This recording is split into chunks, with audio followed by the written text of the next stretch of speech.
Good morning, student. Welcome in another video lecture session for BBA semester 6 subject management account and chapter as you seen on your screen there is a standard costing.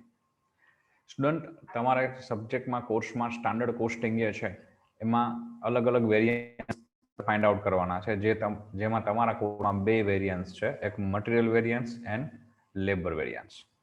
So today here we are going first variance. It is a material variance.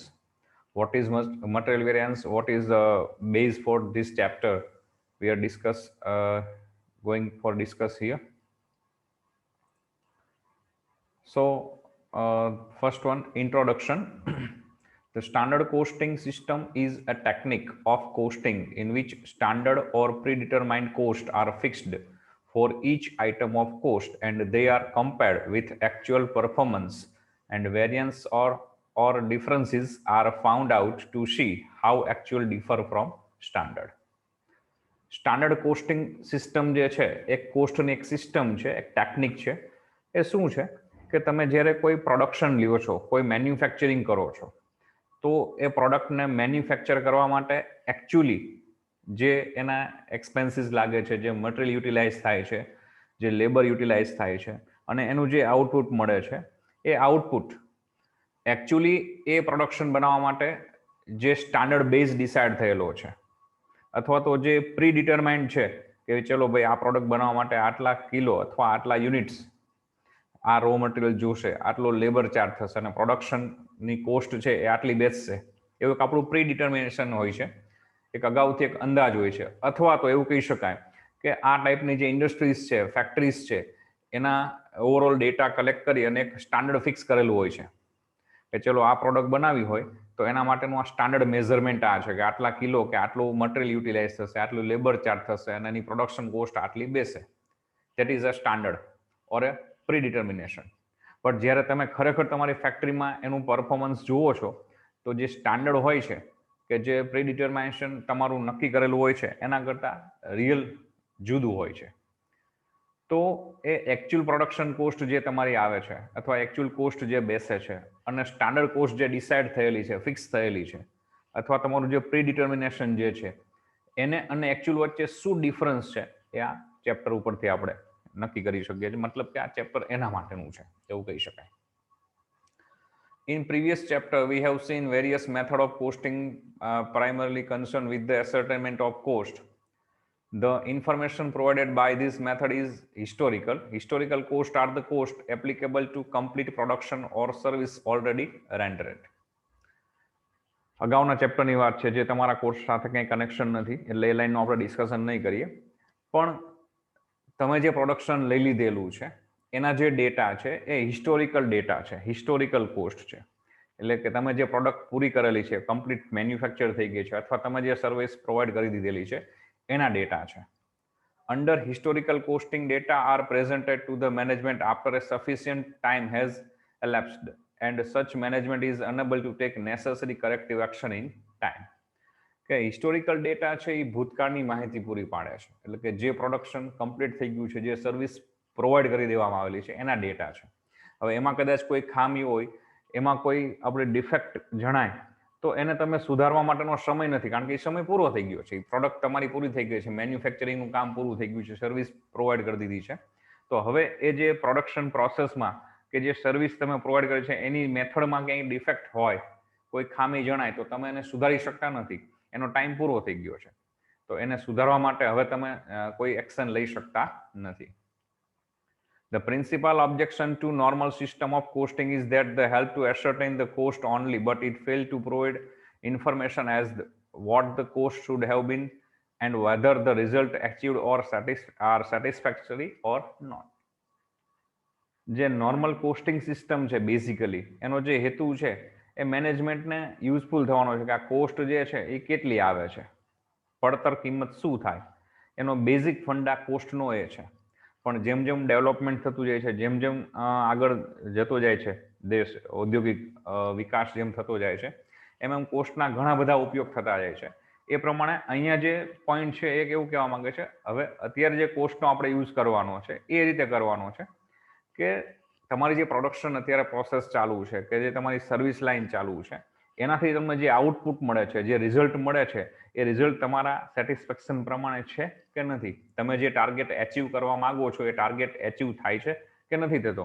During process, during રેન્ડરેજ service તમે decide કરી શકો છો, અથવા એ જે production line તમારી ચાલુ છે meanwhile તમે જજમેન્ટ લઈ શકો છો. The efficient cost system is therefore one which not only show the cost of each unit produced but also explain why such cost is differ from a predetermined standard. જે ખરેખર જે cost system છે, પડતરની જે પદ્ધતિ છે, એ જો પૂરતી એનો ઉપયોગ કરવામાં આવે તો એનો ઉપયોગ માત્ર એટલો નથી કે તમારી જે પ્રોડક્શન થાય છે કે તમારું જે સર્વિસ તમે પ્રોવાઈડ કરો છો એની કોસ્ટ શું બેસે છે એ નક્કી કરીને તમને જણાવવા પૂરતો એનો હેતુ નથી, એનો ઉપયોગ નથી. પણ એકચ્યુઅલી જે લેટેસ્ટ કોસ્ટ સિસ્ટમ છે એનાથી વધારે એડવાન્સ એનો ઉપયોગ એ થાય છે કે તમારું જે અગાઉ નક્કી કરેલી કોસ્ટ છે, તમારા માઇન્ડમાં જે તમે સેટ કરેલી કોસ્ટ છે, જે સેટ કરેલા ટાર્ગેટ છે, એ ટાર્ગેટ પ્રમાણે આ તમારું પ્રોડક્શન લાઇન, તમારી સર્વિસ લાઇન કામ આપે છે કે નથી આપતા, અને એનાથી એ ડિફર છે કે નહીં. જો નથી તો એનું કારણ શું છે. This is achieved by means of the standard costing which provide a suitable yardstick to measure the actual performance.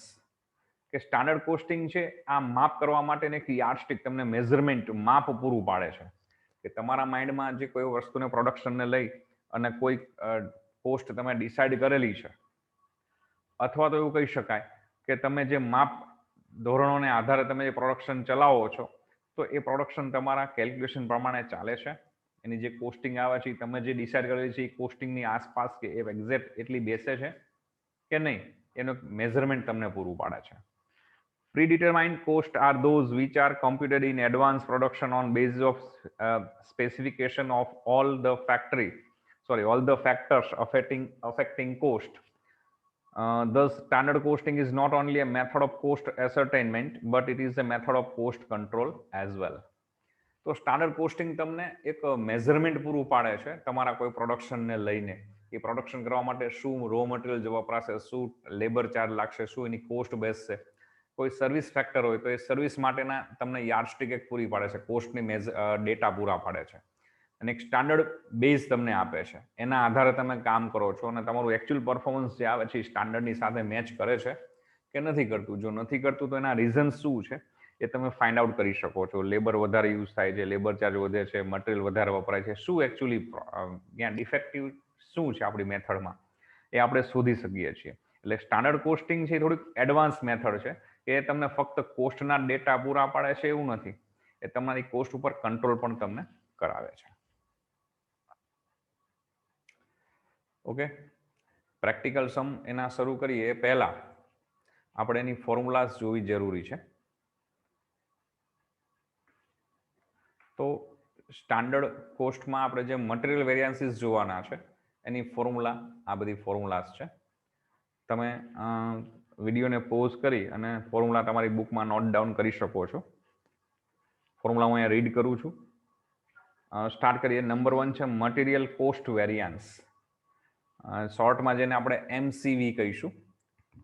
Any formula છે SQ into SP less AQ into AP. હવે S મતલબ સ્ટાન્ડર્ડ અને A મતલબ actual, Q મતલબ quantity, P means price અથવા rate. એની short form જે છે એ મેં આગળ નીચે બધા આપેલા છે, એ આગળ તમને મળી જ જશે આપણે જેમ જેમ આગળ ચાલશું વિડીયોમાં એ પ્રમાણે. Standard quantity into standard price less actual quantity into actual price. તો આ ફોર્મ્યુલા તમે એપ્લાય કરશો એટલે તમને MCV મતલબ કે મટીરિયલ કોસ્ટ વેરિયન્સ મળશે. સેકન્ડ છે મટીરિયલ પ્રાઇસ વેરિયન્સ, MPV, જેની ફોર્મ્યુલા છે AQ મતલબ કે actual quantity into SP minus AP, standard price minus actual price. Price variance શોધવાનો છે, પ્રાઇસ બ્રેકેટમાં આવશે, આ ટેકનિકથી એને યાદ રાખી શકાય, અને બહાર actual quantity. Material usage variance, વપરાશ, MUV, તો વપરાશ છે એટલે ક્વોન્ટિટી એ બ્રેકેટમાં આવશે, બહાર પ્રાઇસ આવશે. SP standard price into SQ minus AQ. Material mix variance, in some industries 2 or more materials are used in the production of a single commodity in a fixed proportion. ઘણી વખત આપણે જોઈએ કે એવી product આપણે બનાવતા હોય કે જે પ્રોડક્ટ બનાવવા માટે એક જ ટાઈપનું મટીરિયલ યુઝ ન થતું હોય, એકથી વધુ પ્રકારના 2 કે 3 કે 4 પ્રકારના મટીરિયલનો અંદર વપરાશ થતો હોય અને મટીરિયલનું મિક્સઅપ કરી અને જે પ્રોડક્ટ બને છે એ પ્રોડક્ટ કોઈ એક બનતી હોય છે. The budgeted mixture of 2 or more materials is called material mix. અને આ અલગ અલગ પ્રકારના રો મટીરિયલનો યુઝ કરીને કોઈ એક પ્રોડક્ટ બનાવવામાં આવતી હોય તો એના માટેનું જે મેઝરમેન્ટ છે એને આપણે મટીરિયલ મિક્સ કહીએ છીએ. If actual mix is different from the standard mix for any reason, then there will arise material cost variance, which is known as a material mix variance. કે આ બધા જે મટીરિયલના મિક્સઅપ કરીને જે પ્રોડક્શન લેવામાં આવે છે એ મિક્સઅપ માટે જે સ્ટાન્ડર્ડ મિક્સઅપ છે એના કરતાં એકચ્યુઅલ મિક્સઅપ થોડુંક જુદું હોય અને એને કારણે તમને રિઝલ્ટ જુદું મળે તો એનો જે વેરિયન્સ છે એને આપણે મટીરિયલ મિક્સ વેરિયન્સ કહીશું. તો material mix variance MMV. When standard weight and actual weight of a material mix are equal, એટલે કે મટીરિયલ મિક્સ જે છે કે સમજી લો કે કોઈ પ્રોડક્ટ એક્સ બનાવી છે, પ્રોડક્ટ એક્સ બનાવવા માટે મટીરિયલ એ અને મટીરિયલ બી બંનેનો યુઝ થાય છે. તો એ અને બી બંને મટીરિયલ યુઝ થઈને પ્રોડક્શન એક્સ બને છે. તો એના માટેનું જે સ્ટાન્ડર્ડ મેઝરમેન્ટ એ અને બીનું મિક્સઅપ આપેલું છે એનો જે ટોટલ થાય છે એ, અને એકચ્યુઅલમાં આપણે એ અને બીનો જે યુઝ કરીએ છીએ અને એનો જે ટોટલ થાય છે મિક્સ મટીરિયલનો એ બંને સરખા હોય તો formula SP into SM minus AM. એમ એટલે એ ક્વોન્ટિટી જ બતાવે છે પણ અહીંયા બે પ્રકારના મટીરિયલ હશે કે વધારે પ્રકારના મટીરિયલ હશે માટે ક્વોન્ટિટીના ક્યુની બદલે આપણે મિક્સનો M યુઝ કરીશું. ફોર્મ્યુલા તમે જોશો તો આ MUV વાળી જ છે, ફક્ત ત્યાં ચેન્જ એટલો છે કે ક્યુની બદલે ત્યાં M નો યુઝ થાય છે. તો M મીન્સ મિક્સ. તો એ બી થઈને ટોટલ જે પ્રોડક્શન રો મટીરિયલ વપરાય છે એ જ સ્ટાન્ડર્ડમાં અને એકચ્યુઅલમાં એ ત્યાં લખાશે. હવે એમાં એમ એવું બની શકે કે સ્ટાન્ડર્ડ વેઇટ જે છે અને એકચ્યુઅલ વેઇટ જે છે બંનેમાં ડિફરન્ટ હોય, નોટ ઇક્વલ, સરખા ન હોય, તો આપણે એને રિવાઇઝ કરવું પડશે. તો એ વખતે થોડો એવો ચેન્જ થશે ફોર્મ્યુલામાં, SP into RSM minus AM. અહીંયા SM છે એની બદલે ત્યાં RSM, રિવાઇઝડ સ્ટાન્ડર્ડ મિક્સ. તો રિવાઇઝડ કઈ રીતે થઈ શકે, સુધારવાનું, તો એની ફોર્મ્યુલા અહીંયા મેં આપેલી છે, RSMની ફોર્મ્યુલા TAQ એટલે કે total actual quantity into SQ standard quantity of one material divide by TSQ. તો બે પ્રકારના મટીરિયલ વપરાતા હોય એ અને બી, તો અહીંયા SQ એ માટેનો લેવાનો, અહીં TSQ ટોટલ સ્ટાન્ડર્ડ ક્વોન્ટિટી, પછી બી માટે આ જ ફોર્મ્યુલા એપ્લાય કરવાની. એ આપણે પ્રેક્ટિકલ સમજવાનું છે એટલે તમને ક્લિયરલી આઈડિયા આવી જશે. તમારે બેઝ અત્યારે મેઇન બેઝિકલી છે એ ફોર્મ્યુલા યાદ રાખવાની છે ચેપ્ટરને સોલ્વ કરવા માટે. તો TAQ into SQ divide by TSQ. એનાથી તમને રિવાઇઝ સ્ટાન્ડર્ડ મિક્સ મળશે. When the sum of standard mix is not equal to the sum of actual mix material sub-uses variance arises. It means that the quantity used has also increased or decreased. કે standard મિક્સમાં જે total મટીરિયલનો જે કિંમત થવી જોઈએ અને actual મિક્સમાં જે કિંમત થવી જોઈએ બંને સરખી ન હોય તો સબ યુઝિસ, પેટા વપરાશ એવું કહી શકાય, એવું ઉત્પન્ન થશે. અને એ શોધવા માટેની ફોર્મ્યુલા છે મટીરિયલ સબ યુઝિસ વેરિયન્સ, MSUV. એની ફોર્મ્યુલા પણ એ જ રીતની છે, SP SM માઇનસ RSM. અહીંયા SP RSM માઇનસ AM છે, અહીંયા AM નીકળી જશે, SP into SM minus RSM. Revise standard mix જે આપણે ઉપર જોઈ ગયા છીએ એ જ. એટલે નંબર 4 અને નંબર 5 તમે બે એપ્લાય કરશો તો તમારો નંબર 3 વાળો જે આન્સર છે આવી જશે, MUV. નંબર 6 માં છે મટીરિયલ યીલ્ડ વેરિયન્સ. કેટલું યીલ્ડ, ઉપજ શું મળે છે એ. એમાં પણ 2 પોઈન્ટ છે. When standard mix and actual mix are equal, તો standard cost per unit into AY minus SY, actual yield minus standard yield. એટલે ઉપજ જે આઉટપુટ મળે છે એવું કહી શકાય કે જે માલ સામાનનો વપરાશ કરી અને આપણને જે ઉપજ મળે છે એ. ફોર એક્ઝામ્પલ તમે 100 કિલો રો મટીરિયલ અંદર ઇન્ટ્રોડ્યુસ કરો છો અને તમને 70 કિલો પ્રોડક્શન મળે છે તો 70 કિલોગ્રામ જે છે એ તમારું યીલ્ડ ગણાય, ઉપજ, આઉટપુટ. તમે 500 કિલો મટીરિયલ વપરાશ કરો છો, એમાં એના 300 કિલો છે અને બી મટીરિયલના 200 kilo, total 500 kilo material use કરો છો.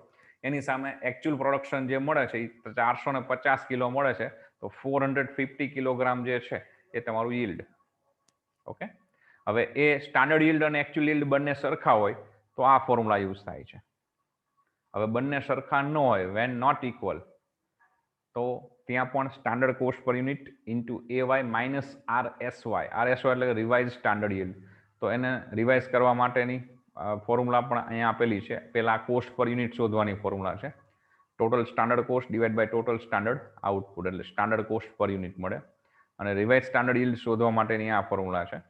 એકચ્યુઅલ મિક્સ ઇન્ટ્રોડ્યુસ, એટલે તમે ખરેખર જે રો મટીરિયલ અંદર પ્રોડક્શન માટે આપેલો છે એમાંથી માઇનસ સ્ટાન્ડર્ડ લોસ પર્સન્ટેજમાં 5%, 10% જે કીધું હોય એ બાદ કરવાનો, એટલે એકચ્યુઅલ રિવાઇઝ સ્ટાન્ડર્ડ yield તમને મળે. નીચે મેં તમને શોર્ટ ફોર્મ જે ઉપર ફોર્મ્યુલામાં યુઝ કરેલા છે એના ફૂલ ફોર્મ આપેલા છે. SQ means standard quantity, SP means standard price, SY means standard yield, SM standard mix, AQ actual mix actual quantity, AP actual price, AY actual yield, AM actual mix, TSQ total standard quantity, TAQ total actual quantity, RSY revised standard yield, RSM revised standard mix. તો આ બધા એના full form છે. Okay,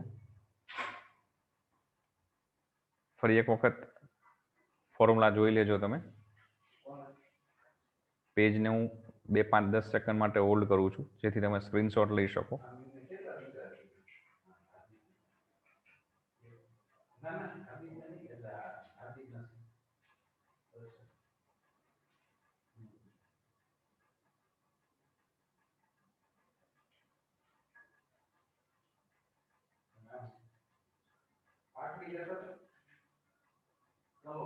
okay, next સેશનથી આપણે એના practical Samni શરૂઆત કરીશું.